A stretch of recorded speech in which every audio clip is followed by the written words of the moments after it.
What is going on, guys? Phil here from Philscraftcorner. Today we are taking a look at these Olson Pinned scroll saw blades.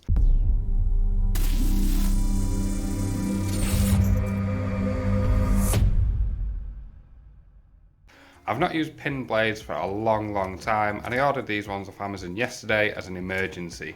The emergency being that my Axminster EX21 died after 7 years. This is the circuit board, main control board, and as you can see, a couple of resistors there that burnt out, and this white connector had quite a spectacular pop on the back. There's no solder left there at all. Blew the trip switch in my workshop. I got that back on. Swapped the fuse over in the back of the scroll saw and it popped again straight away.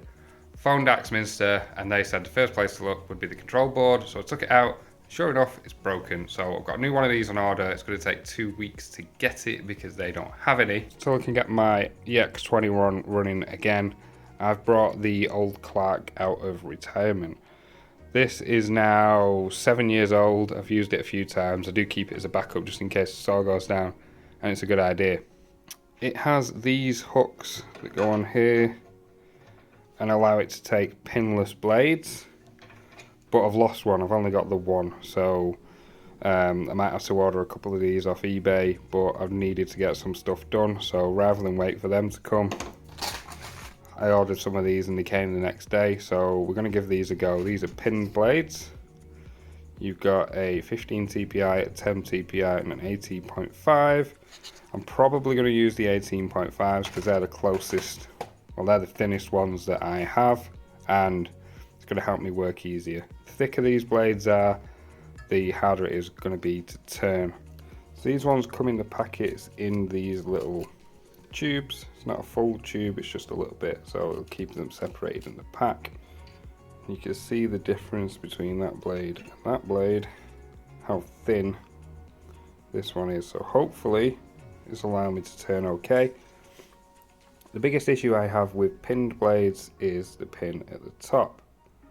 As you can see, this pin goes around and it hooks into here when you attach the blade to the saw, and that's what holds it into place. And you have to drill a hole big enough for those pins to fit through in your workpiece to do internal holes, and that's around 6 millimeters. Compared to a pinless blade, which is 0.3 millimeters, that's a lot bigger. So that's the main issue I have with pinned blades. Alright, first things first, let's get this plugged in and switched on.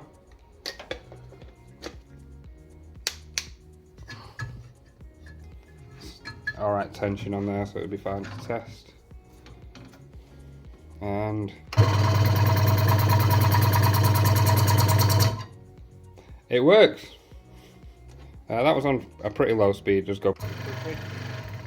There's a variable speed.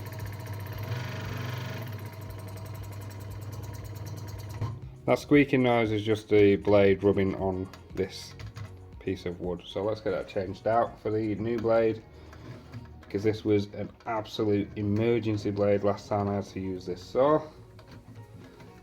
Oh.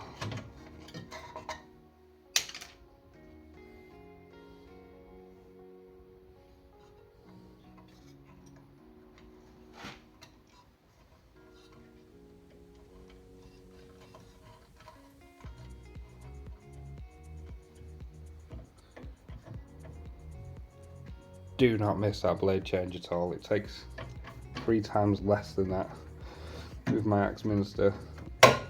Nope, there we go, a bit of tension there.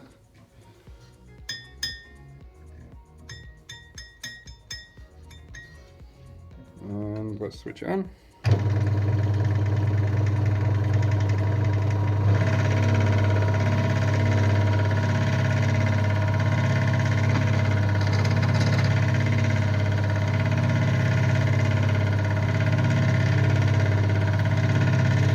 Okay, let's give it a test cut.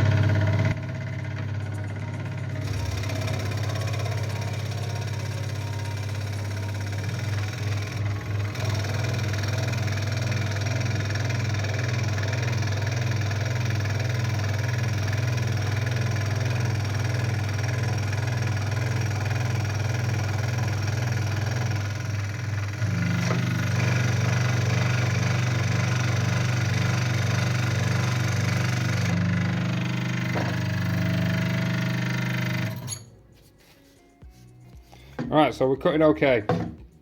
Good news. Let's tension that up a little bit more.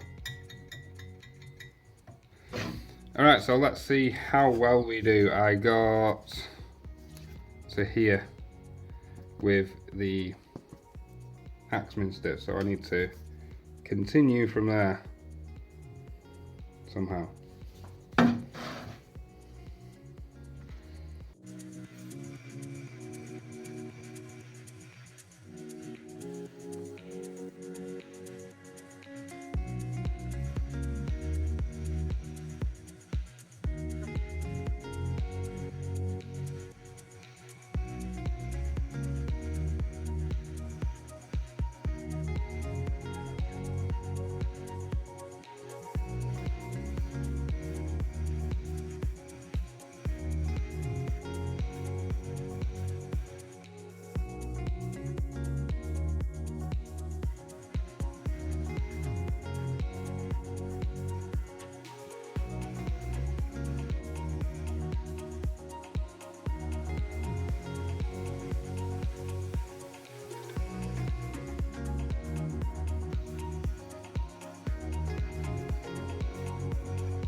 So that was a bit more difficult to cut out than it would be on my EX21 with a pinless blade.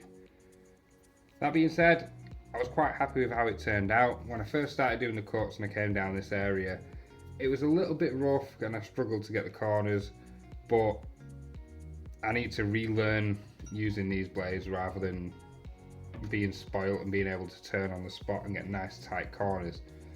As you saw, to do these outside ones, it was nice and easy. I could just go across and then come back in the other way. Starting the cut on a corner was a little bit more difficult because this blade starts to wander, but that'll be with a little bit of practice to how these blades will cut and which direction it is, because nothing ever cuts perfectly straight and on a right angle. It's like if I had a jig and I lined this up perfectly square to the blade here and I pushed a piece through, it wouldn't cut straight, it'd cut on an angle like that. So if I lined that up, that would probably be a bit more straighter. So every blade cuts slightly different because of how it is.